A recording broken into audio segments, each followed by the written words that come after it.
होळीच्या निमित्तानं चंद्रशेखर बावनकुळेंनी संजय राऊतांना दिला सल्ला, रोजचा सकाळचा शिमगा बंद करा, बावनकुळेंचा सल्ला।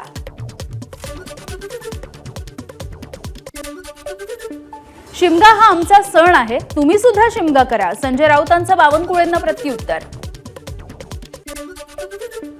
ठाकरेंच्या शिवसेनेचे आमदार भास्कर जाधव यांनी त्यांच्या तुरंबव या गावी साजरा केला शिमगोत्सव। यावेळेला भास्कर जाधव यांनी ग्रामदेवतेची पालखी खांद्यावर घेऊन नाचवली। सतीश भोसले उर्फ खोक्याची वैद्यकीय तपासणी आज सकाळी खोक्याला प्रयागराजमधून आणण्यात आले। आजच कोर्टामध्ये हजर केले जाईल। सतीश भोसले उर्फ खोक्याच्या घरावरती कारवाई केल्याच्या नंतर काही अज्ञातांकडून रात्री उर्वरित साहित्याला आग लावण्यात आली आहे। राष्ट्रसंत तुकडोजी महाराज नागपूर विद्यापीठाचा कुलगुरू पदाचा पदभार डॉक्टर माधवी कोंडेंकडे डॉक्टर बोकारेंचे अजून 4 महिने शिल्लक असताना अचानकपणे त्यांच्याकडून पदभार काढून घेण्यात आलाय आणि त्यामुळे नियमित कुलगुरू कधी मिळणार असाही प्रश्न। राज्यामधील दूध उत्पादकांना दिलासा, थकीत अनुदान 17 तारखेपासून दूध उत्पादकांच्या खात्यामध्ये जमा होणार आहे। सप्टेंबर पर्यंतचं 153 कोटींचं थकीत दूध अनुदान हे आता शेतकऱ्यांना मिळणार आहे। गाई म्हशीच्या दुधाच्या दरामध्ये 2 रुपयांनी वाढ झाली आहे। गाईचं दूध उद्यापासून 56 वरून 58 रुपये लिटर होणार आहे, तर म्हशीचं दूध 72 वरून 74। पिंपरी चिंचवडकरांना सुट्टीच्या दिवशी सुद्धा भरता येणार मालमत्ता कर, नागरिकांना कर भरण्याचं टेलिकॉलिंगच्या माध्यमातून आवाहन। अर्थसंकल्पामधलं उद्दिष्ट पूर्ण करण्यासाठी 18 दिवसांचा कालावधी शिल्लक असल्यामुळे निर्णय। सोलापूरमध्ये वाढत्या उन्हामुळे सर्व प्राथमिक शाळा सकाळच्या सत्रामध्ये भरवण्याचे महानगरपालिका प्रशासनाचे आदेश। तापमानाचा पारा 40च्या पार गेल्यामुळे महानगरपालिका प्रशासनाचा निर्णय। महाराष्ट्रामधील 132 रेल्वे स्थानकं अमृत भारत स्थानक बनणार आहेत। अमृत भारत स्टेशन योजनेच्या अंतर्गत राज्यामधील अनेक प्रमुख स्टेशन आधुनिक सुविधांनी सुसज्ज केली जातील।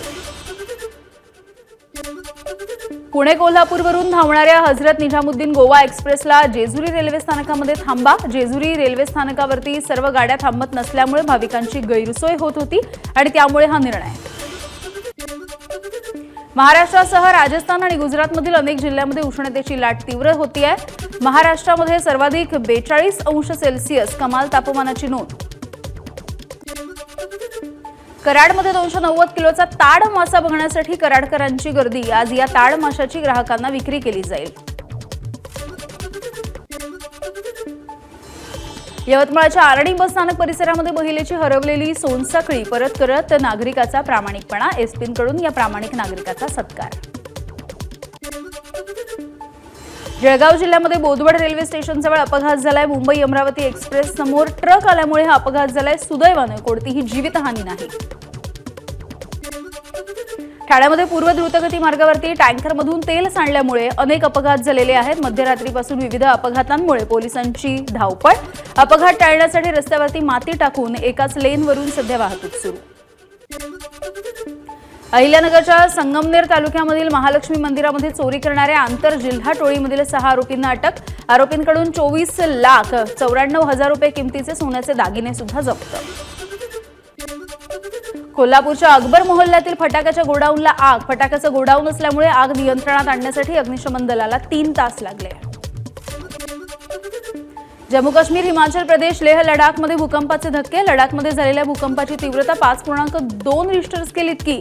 हिमाचल प्रदेशामध्ये कुलू आणि लाहौल स्पिती इथे 5.2 रिश्टर स्केल तीव्रतेचा भूकंप। मनीष सिसोदिया आणि सत्येंद्र जैन यांना मोठा धक्का। 1300 कोटींच्या घोटाळ्याप्रकरणी गुन्हा दाखल करण्यासाठी गृह मंत्रालयाची मंजुरी। मुंबई इंडियन्सची वुमेन्स प्रीमियर लीगच्या फायनलमध्ये धडक। गुजरातवरती दणदणीत विजय मिळवत फायनलमध्ये हिली नताली हरमनप्रीतची ऐतिहासिक खेळी। अक्षर पटेल बनला दिल्ली कॅपिटल्सचा कर्णधार। दिल्ली कॅपिटल्सकडून अक्षरच्या नावाची अधिकृतपणे घोषणा। 16,50,00,000 रुपये मोजून दिल्लीनं ठेवून घेतलंय अक्षयला। इंग्लंडच्या हॅरी ब्रूकवरती बीसीसीआयकडून 2 वर्षांची आयपीएलवरती बंदी। सलग दुसऱ्या वर्षी ब्रूकनं शेवटच्या क्षणी माघार घेतली आणि त्यामुळे ही बंदी।